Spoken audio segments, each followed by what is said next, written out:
Right, here we go. It's time for another starting 11 prediction video. The show where I try and guess the team and then get caned in the comments for getting it wrong. So it's the St Mirren game on Wednesday. We'll start in goals as we always do. This is one where I got quite a bit of stick last week. I went with Scott Bain. He came in, he played really well. We know that he's a competent goalkeeper.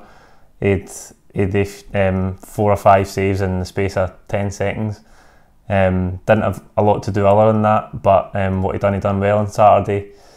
I expect Craig Gordon to come back in for this one.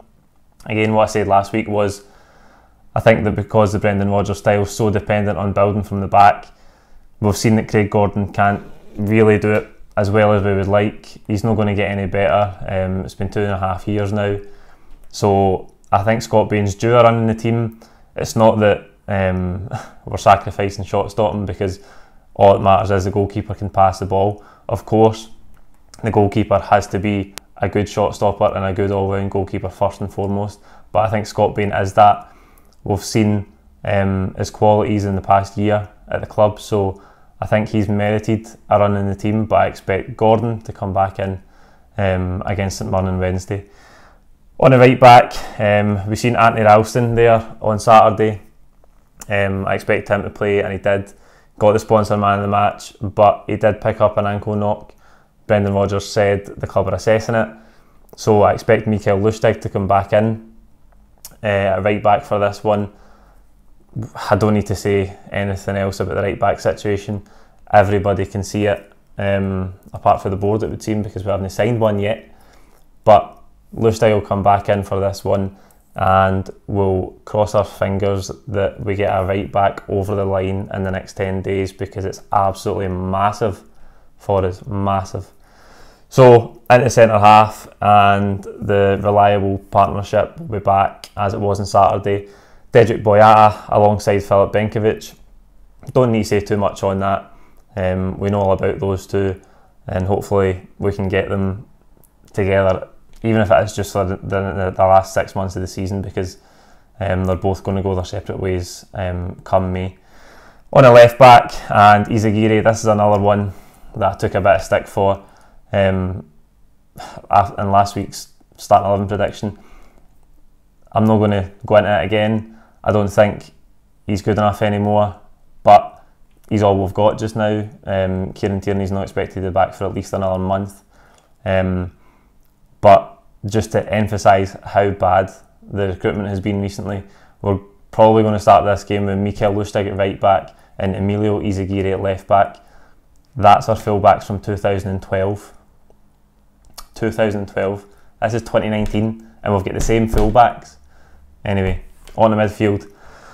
It's going to be the same midfield, I reckon. Olivier Ncham's obviously out with that injury, which I didn't know last week. Celtic done well to keep that one quiet, or maybe I missed it. He's got a hamstring problem, so he's out. I expect Brown to be in that deeper role as he was on Saturday, and then in front of him it will be Callum McGregor and Ryan Christie. We know what we're getting for those two. McGregor probably not as effective in a more sort of 8 role as we've seen him in the 6, but when Brown's there we know that he'll play more advanced, and Christie will be in there as well. Obviously Tom Roggett's still away to the Asia Cup, and with Ncham out, I think those 3 are a stick on. On the right wing, James Forrest. I think we'll stick with James Forrest out there. I know we've seen Buck playing Saturday a little bit out of position for him, being naturally a right winger. He started up front in the false 9, so technically we could see Buck play out on the right hand side, and maybe Weir come in up front, but I expect James Forrest to start this one. He's one of the first names in the team sheet. His form has dipped since that October-November spell that he had. It'd be good to see him maybe raise it again coming into this run of games that we've got, because he's such an important player for us when he's playing well. So James A at right wing.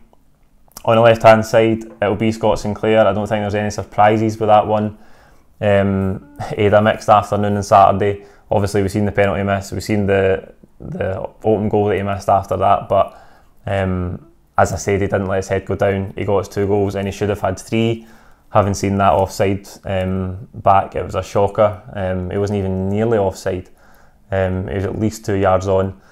Should have had a hat-trick, and obviously with the chances he had, he could have had 4 or 5 in a day, but he'll keep his place, a left wing, and I think up front it will be Oliver Buck. Just now we don't have too many options here. Edwards just came back into training this week. He's not going to be ready for this one. Obviously Wears came off the bench on Saturday. I thought he looked really good, but I don't think he'll start. I think he'll keep Buck in there. It's a nice game for Buck again at home, to get some game time, to get his sharpness up, and I think he looked okay in there. You can see he's a physical presence. There's a lot more to come from him, and even though it's out of position, I just think that's the option we'll go for. I think Weir is a great option off the bench, and we've got Edwards to come back, and hopefully Griffiths in the near future as well. So that's the starting 11 I've went with. You know what to do. Like the video. Don't forget to leave a comment as well. Who do you think will play? Let me know if I've got anything wildly wrong. Hopefully I'll be closer with this one than I was with the Airdrie one, because let's be honest, the Airdrie one was an absolute stab in the dark. So don't forget to subscribe if you haven't already, and we'll see you at Celtic Park on Wednesday. Thank you.